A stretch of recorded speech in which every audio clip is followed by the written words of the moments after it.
Hello, everybody, and welcome back to another Speaker in the Spotlight, which is your chance to get to meet some of our speakers and find out a little bit more about them in the upcoming Children's Mental Health Matters Summit, which starts on the 16th of September, which is not far away at all now. And if you haven't yet grabbed your free ticket, then do go over to the Children's Mental Health Matters Summit.co.uk website, and you will be able to get your free ticket there that you can come along and see all of the 58 talks that we have. Today we are joined by Emma Starling. Hello, Emma. Hi, Cassie. How are you doing? Really well, thank you. Thanks for having me. Good. Thank you for giving up your time to be here today. So I'm going to pass straight over to you and just ask if you can give us an introduction to you as a human instead of a business person. As a human, I am massively obsessed with anything to do with the natural world, nature, trees, travel, countries, architecture, all that kind of stuff that we take in with our eyes. I love dogs, preferably big dogs. Rottweilers are my favorite. And I love energy work, and I spend a huge amount of time, even outside of work, reading and studying, and because I love to learn. So I'm an eternal learner, I think. Amazing. And yeah, love education in all ways that there is possible. Taking in new information is incredible. So what is it that you do as your business? Because you said that you have this in your personal life as well as it being your business. So do you want to share with us about that and who you help and how you do that? Yeah, so I love EFT and energy work, emotional freedom technique, so much that it's my mission to get it into the hands of 1 million people in my lifetime. And that sounds like a lot, I know, but because I'm only one person, the way to do that is I basically train people to be EFT practitioners and then help them take it out into the world and create their own healing ripple. Typically speaking, it tends to be coaches, healers, other sort of holistic wellness professionals or therapists. And people with an interest in helping other people to, I suppose, release past trauma and upset so they can move forward and live a full life. And that's what I'm passionate about. Amazing. And you teach EFT very well as being one of your students. And you run an academy, don't you, for being able to do that. Did you want to mention a little bit about that here?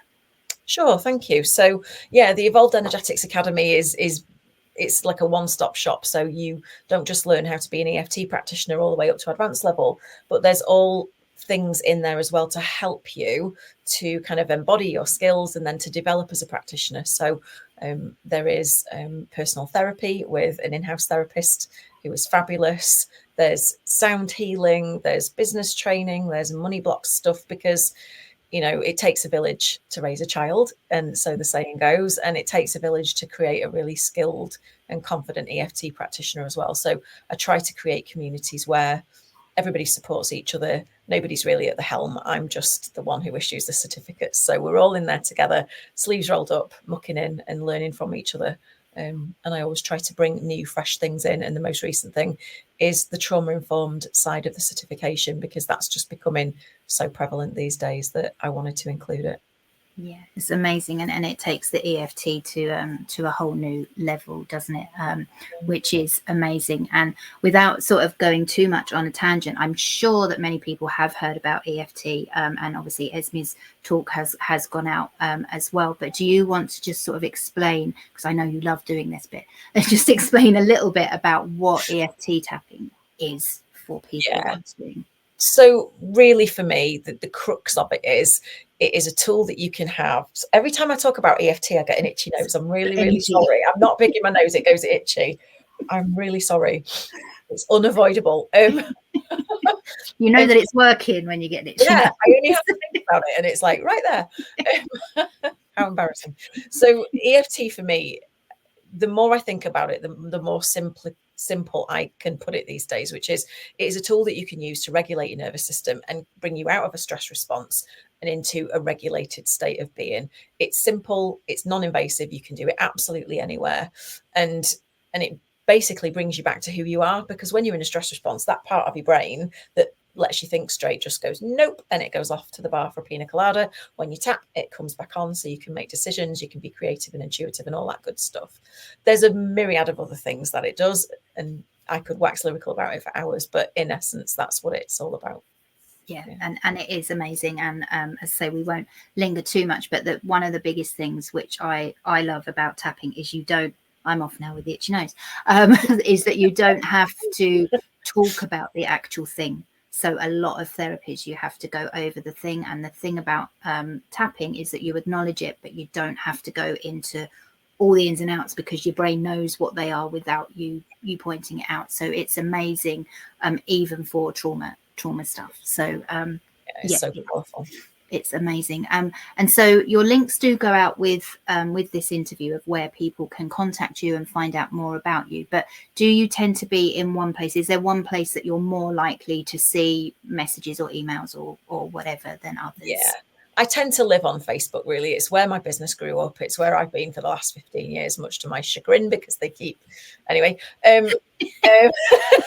yes, you can find me on Facebook, and I'm only ever a messenger away, really. I am doing more on the YouTube channel because I'm trying to build that up as well, with lots of different things just outside of tapping. But for now, it's pretty much centered around Facebook.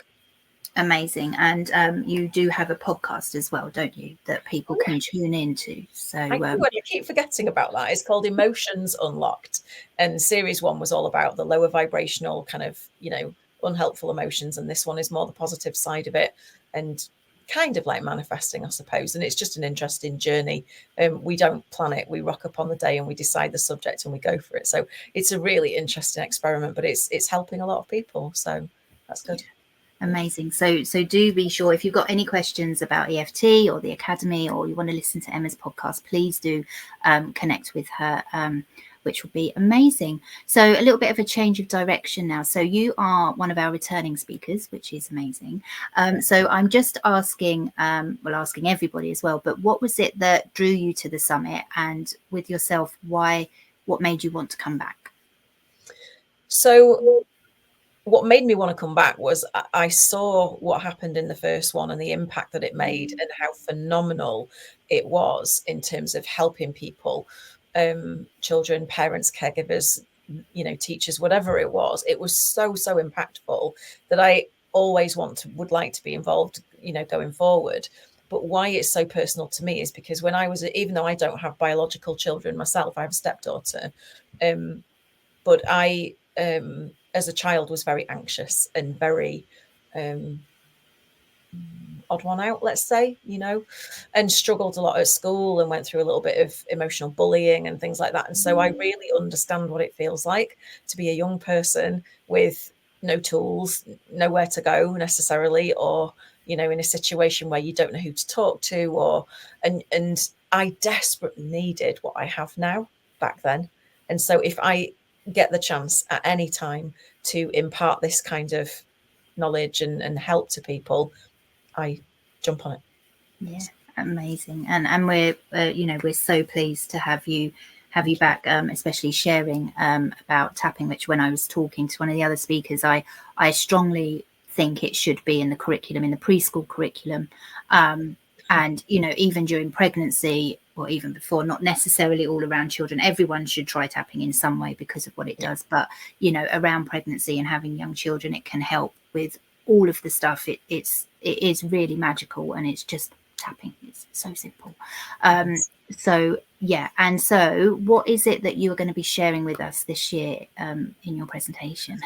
Well, so this is something that is very dear to my heart, and it's all about co-regulation. So I was looking at it from the point of view of, actually, what's another way that we can help the children is to help the parents to become calm and regulated in themselves, so that they can naturally be a better source of co-regulation for their children. So, kids look at us and they, much like dogs do, they go on our vibration, what we're giving off, how we're feeling, and that impacts them. And they may not understand it, but by Jove, do they soak it up, as we know. And so I thought, actually, what we can do is get right at the source of, those challenging times, like getting ready for school, tea time, eating your vegetables, going to bed, all of those challenging times. Actually, if parents can come to those times, and I'm not saying they don't, but if they are challenging and they find themselves feeling frustrated, then I'm going to teach them a tool, a very simple way to use tapping to get regulated before those times in the day, so that they flow more smoothly, so that there's less frustration and less, clashing, and more, what's the word I'm looking for? More cooperation and ease and flow and stuff. And the output of that is that the children regulate through the parents, and they can do it as a family as well if they want to go that far with it, if they take to it and they like it. So it starts with the parents, but the knock-on effect is incredible. Yeah, that sounds amazing. And I'm sure that will benefit many people, because back in the day, all of those things were so stressful, and as soon as the parent becomes slightly unhinged, for want of a better word, you're basically then just entering into a whole war zone, and nothing is going to be done. So that sounds amazing and so valuable. So please do come and join Emma's presentation, as well as all of the other speakers that we do have. And as we sort of finish up today, was there anything else that you wanted to add in this, or do you feel we've covered everything okay? I think we've covered it. I think my closing sort of statement would be, I'm just passionate that whatever step you next take, whatever decision you next make in whatever walk of life you're in, if you do it from a regulated place, it always ends up better. Always. Yeah. Doesn't matter what it is. And ultimately, at the base of everything, that's what I'm about. And that just leads to you feeling better more of the time. Yeah. Amazing wisdom at the end there. So thank you so much for your time today, Emma, and please do join us again soon for another speaker in the spotlight. But for now, see you later. Bye.